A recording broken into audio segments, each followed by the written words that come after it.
There's a small island in the Bay of Bengal you're not allowed to visit. Not because it's dangerous in the way a war zone is dangerous, but because the people who live there might kill you the moment you step on the sand. And in 2018, that's exactly what happened. This is North Sentinel Island, home to a tribe so isolated, so untouched by the outside world, that we don't even know what language they speak. We don't know their real population, we don't know their customs, their beliefs, or what they call themselves. What we do know is this: for possibly tens of thousands of years, they have lived exactly as their ancestors did, completely cut off from the rest of humanity. And they intend to keep it that way. By the end of this video, you'll understand why one of the most powerful governments on Earth has essentially decided to leave an entire island alone. You'll understand why modern satellites, modern medicine, and modern curiosity have all quietly agreed to stop at the edge of one small beach. And you'll understand why that decision might be the only thing keeping these people alive. North Sentinel Island sits in the Indian Andaman Archipelago, a chain of islands scattered across the Bay of Bengal, closer to Myanmar than to mainland India. It's small, about the size of Manhattan, covered in dense tropical forest that runs right down to the waterline, and ringed by a coral reef that makes approaching by boat genuinely dangerous even before anyone on the island reacts to you. There's no natural harbor, no easy landing point. The island itself seems built to keep outsiders out, long before its inhabitants ever raise a bow. The people who live there are known as the Sentinelese. Anthropologists believe they're descendants of some of the earliest human populations to migrate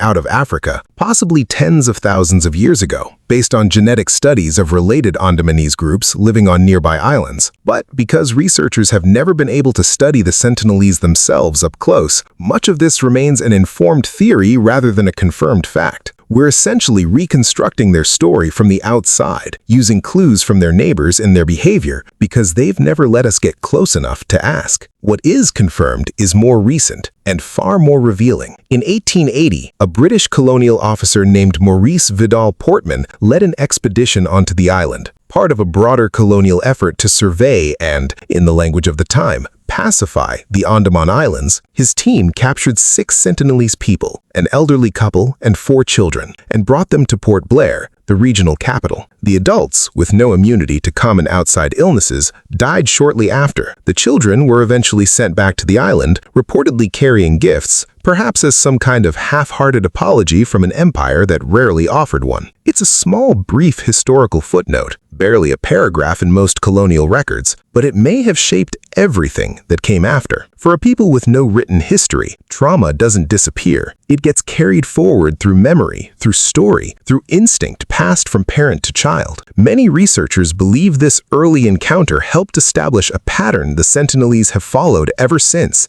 Outsiders bring death, so outsiders are met with force. It's not a theory anyone can prove with certainty, but it's the only explanation that fits everything we've observed since. Here's what's surprising, though. The Sentinelese aren't simply lashing out blindly at anyone who approaches. Their responses appear to be calculated, and in some documented cases, even restrained. In the 1970s and 80s, Indian anthropologists, most notably T.N. Pandit, who spent decades studying the Andaman tribes, made repeated contact attempts, approaching the island by boat and leaving gifts like coconuts, bananas, and metal tools on the beach. Some of these encounters were peaceful. There are photographs, now famous among anthropologists, of Sentinelese individuals collecting the gifts without hostility. A few times they even seemed curious, watching the boats from the tree line instead of retreating. But other attempts ended with arrows fired toward the boats, sometimes within minutes of arrival. That pattern wasn't random. It seemed to depend on how the Sentinelese perceived the outsiders' intentions in that specific moment. How many boats came, how close they got, whether the visitors lingered too long. That's not the behavior of a primitive reflex. That's judgment, applied consistently over more than 100 years.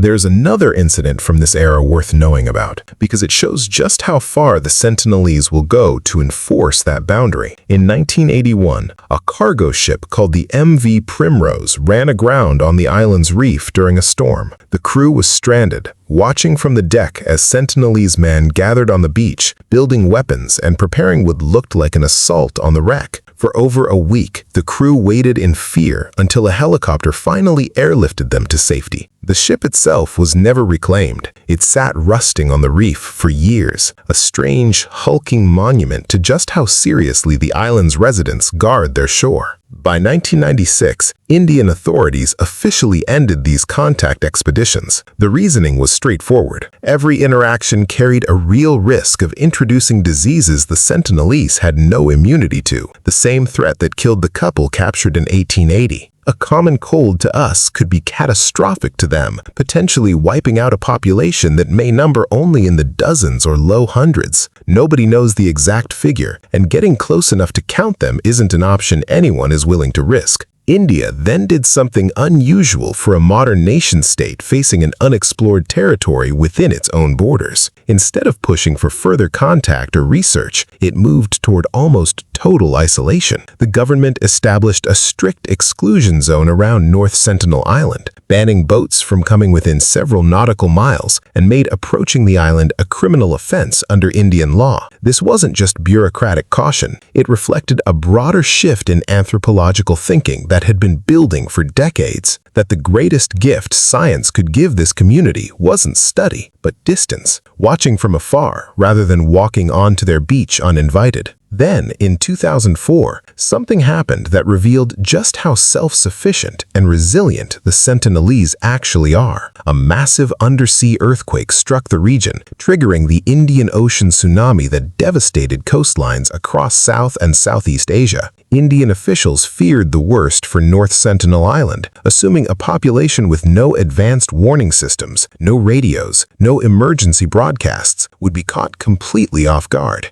Days later, a helicopter flew over the island to survey the damage. What the crew saw became one of the most famous images connected to any uncontacted people in modern history. A lone Sentinelese man standing on the beach, bow drawn, firing an arrow directly at the helicopter. They had survived. Not just survived, they were healthy enough, organized enough, and defiant enough to defend their territory within days of a natural disaster that killed roughly 230,000 people across the region. Researchers believe their deep, generational knowledge of the ocean, the wind, and the behavior of animals, passed down without any written record, likely helped them recognize the warning signs and move to higher ground before the waves hit. It's a kind of knowledge modern science is still trying to fully understand, embedded not in textbooks, but in centuries of lived experience. That image told the world something important. This was not a fragile, dying culture waiting to be saved. It was a resilient one, thriving on its own terms. But the event that truly defined the modern story of North Sentinel Island happened 14 years later in November 2018. An American man named John Allen Chau, a self-described Christian missionary in his mid-20s,